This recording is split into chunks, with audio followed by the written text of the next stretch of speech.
अस्सलाम वालेकुम viewers. Crude oil इंतहाई ड्रामेटिक अंदाज में $45 को क्रॉस कर गया और ये पिछले 2 दिन के हाईएस्ट जंप हैं, जो हम तकरीबन पिछले 1 साल में कह सकते हैं ये हाईएस्ट जंप है। और इसकी वजह से पूरी दुनिया की मार्केट्स में एक जो पेसिमिस्टिक सेंटीमेंट थे कोविड-19 के राइजिंग केसेस की वजह से, उनमें ज़रा थमाव आया है, उनमें ज़रा कमी आई है उस नेगेटिविटी में, और मार्केट्स पॉजिटिविटी की तरफ कुछ आना स्टार्ट हुई हैं, या एटलीस्ट कह लें कि जो नेगेटिव रैलीज थी, नेगेटिव स्ट्रीक्स थी, वो ब्रेक हो गई हैं। और इस तरह हमने अपनी मार्केट में भी देखा था, एक पेसिमिज्म का एक जो एलिमेंट था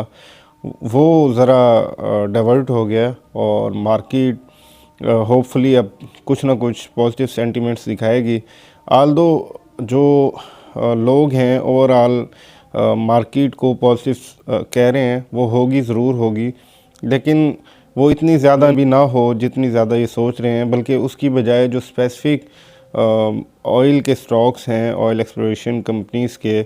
और या ऑयल मार्केटिंग के भी किसी हद तक, वो उनमें हमें काफ़ी ज़्यादा जंप्स नज़र आ सकते हैं। और अगर हम इंडियन सेंसेक्स की बात करें तो वो भी हमने देखा था 400 समथिंग पॉइंट्स प्लस थी। इसके अलावा डॉ भी प्लस थी, सेंसेक्स की हमने बात कर ली, और नेस्डेक भी प्लस, S&P भी प्लस थी। तो कहने का मतलब है ओवरऑल एक पॉजिटिविटी नज़र आई है सेंटिमेंट्स में, और इसमें क्रूड की प्राइसेस बढ़ने का काफ़ी ज़्यादा अमल दखल है। और इसके अलावा इम्पोर्टेंट न्यूज़ जो इस वीक की थी वो ये थी कि जो स्टेट बैंक ऑफ पाकिस्तान की मीटिंग हुई उसमें they kept 7% interest rate maintained, और उसको कम या ज़्यादा नहीं किया। कुछ हलकों की तरफ से ये बात थी कुछ पॉइंट्स कम किया जाए, कर सकते थे, लेकिन जो कंसर्न था जिस वजह से हमें लग रहा था कि नहीं होगा,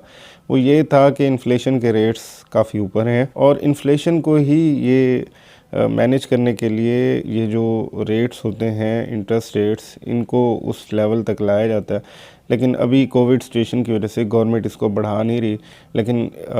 क्योंकि हम IMF के प्लान की तरफ वापस जा रहे हैं, अभी हफीज़ शेख साहब ने कल प्रेस कॉन्फ्रेंस की और एक इंटरव्यू दिया, इंटरव्यू कह लें, उसमें इन्होंने यही कहा कि विद इन फ्यू मंथ्स, इसी साल में ही होपफुली IMF का प्रोग्राम वापस आ जाएगा। और जाहिर है फिर उनकी डिमांड है, तो पहले जो एक्सपेक्टेशंस दिखाई जा रही थी कि इंटरेस्ट रेट मई 2021 से पहले नहीं बढ़ाया जाएगा, अब उसे मार्च तक कहा जा सकता है कि मार्च तक शायद गवर्नमेंट 0.5 या 1-2 पॉइंट्स ऊपर लेके आ जाए इसे। और एक जो प्रेस रिलीज़ आई स्टेट बैंक के गवर्नर की तरफ से, उसमें भी ये कहा गया कि विद इन फ्यू वीक्स हम वापस IMF के ट्रैक पे होंगे, IMF के फंड्स आएंगे, और जो हमारे कुछ कंटेंशियस इश्यूज़ हैं, कंट्रोवर्सी जिन पे क्रिएट की जा रही है, वो टाइमिंग के हवाले से हैं, उन पे कोई रेट्स वगैरह के या कोई डिमांड्स के या कुछ और तरह के इश्यूज़ नहीं हैं, ये भी उन्होंने क्लैरिफाई किया। और इसके अलावा कह रहे थे कि जो एडजस्टमेंट्स का स्केल है उस पे हम एग्री कर चुके हैं, और चाहे वो फिस्कल हो या एनर्जी स्पेस हो, लेकिन मसला सिर्फ वही टाइमिंग की बात है, उसको ज़रा एडजस्ट करने में प्रॉब्लम हो रही है, दोनों को सेम पेज पे आने में। लेकिन स्टेट बैंक के गवर्नर की तरफ से ये बिल्कुल प्लेन वर्ड्स में कहा गया कि विद इन फ्यू वीक्स हम वापस ट्रैक पे होंगे। और इसके साथ ही जो एडजस्टमेंट्स बताई जा रही हैं डिफरेंट एनालिस्ट की तरफ से, उनमें इलेक्ट्रिसिटी और गैस की 20% और 10% एडजस्टमेंट हैं जो ऊपर की तरफ जाएंगे रेट्स, और इसी हवाले से फिर इन्फ्लेशन को फ्रॉम 8.7 टू 8.9% तक एडजस्ट किया जा रहा है। तो इसी वजह से ये कहा जा सकता है कि मार्च 2021 तक होपफुली इंटरेस्ट रेट बढ़ना स्टार्ट हो जाएंगे IMF की डिमांड्स के मुताबिक। और ये 2 प्रोंग स्वॉर्ड की तरह होता है IMF का प्रोग्राम, जहाँ पे इतने सारे फंड्स आएंगे, इकॉनमी को थोड़ी सपोर्ट मिलेगी, वहीं पे ये जो एडजस्टमेंट्स होंगी यूटिलिटी के रेट्स में और दूसरी तरह की फिस्कल एडजस्टमेंट्स वगैरह, इनके कुछ नेगेटिव इम्पैक्ट्स भी आएंगे। और साथ ही कोविड की सिचुएशन पर भी नज़र रखने की ज़रूरत है। आल्दो कंप्लीट लॉकडाउन अनलाइकली है अभी। और इसके अलावा जो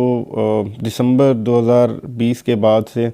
या दिसंबर से ही बड़ी अच्छी हम मार्केट से परफॉर्मेंस एक्सपेक्ट कर सकते हैं अगर कोविड की वैक्सीन टाइमली सप्लाई हो जाए, कोविड थोड़ा कंटेन हो जाए। तो इसके बाद कंस्ट्रक्शन सेक्टर को भी पाकिस्तान की गवर्नमेंट बड़े बेहतरीन अंदाज में किक स्टार्ट ऑलरेडी कर चुकी है और इस पर ये मज़ीद भी काम करेंगे। हाउसिंग प्रोजेक्ट्स आ रहे हैं, P&P सेक्टर बहुत अच्छा चलेगा आगे, और बैंक्स के क्योंकि अब डिविडेंड